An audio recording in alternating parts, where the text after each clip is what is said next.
माळशिरस तालुक्यातील खुळेवाडी येथे एका विवाहितेने हातावरती सुसाईड नोट लिहून काल आत्महत्या केली होती. त्या मुलीचे वडील अंकुश लोंढे आता आपल्याबरोबर.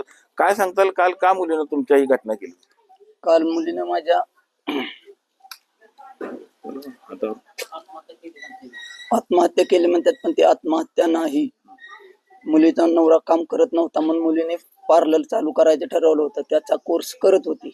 तो कोर्स 15 दिवस राहिला होता फक्त, तर त्यांनी तो बंद केला. तो बंद केल्यामुळे तिला छळ चालू केला त्यांनी आणि तिला मारलं. त्याच्या अगोदरही 2 वेळा तक्रार केली की पप्पा मला मूलबाळ होत नाही म्हणजे त्रास करतात मला, तरी पण आम्ही असू द्या म्हणून सोडून दिलं. तरी पण ती छळ त्यांचा चालूच होता. शेवटी त्यांनी करायचं तेच केलं, माझ्या पोरीचा जीव घेतला. कोण कोण छळ करत होते?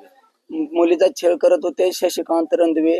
कोण आहे ते मुलीचे? शशिकांत रंधवे मुलीचे पती, सासरे मारुती रंधवे, सासू छाया रंधवे आणि दीर कैलास रंधवे.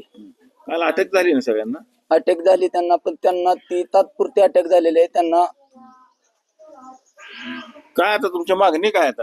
आमची मागणी आहे की फास्ट कोर्टात आम्हाला सरकारी वकील भेटला पाहिजे ना, आमची लवकरात लवकर निर्णय लागला पाहिजे फाशी शिक्षा आणि त्यांना फाशीची शिक्षा ही झालीच पाहिजे.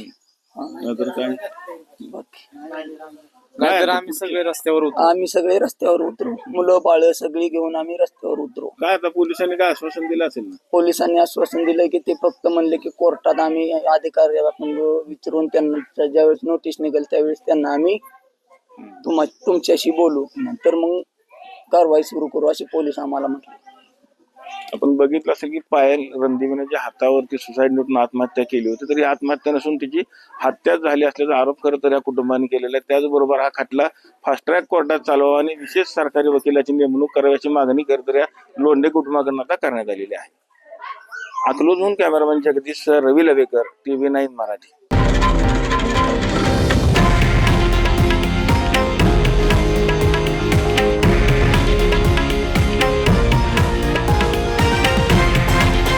हे आहे देशातील नंबर 1 न्यूज नेटवर्क आणि आपण पाहत आहात TV9 मराठी, एकमेव.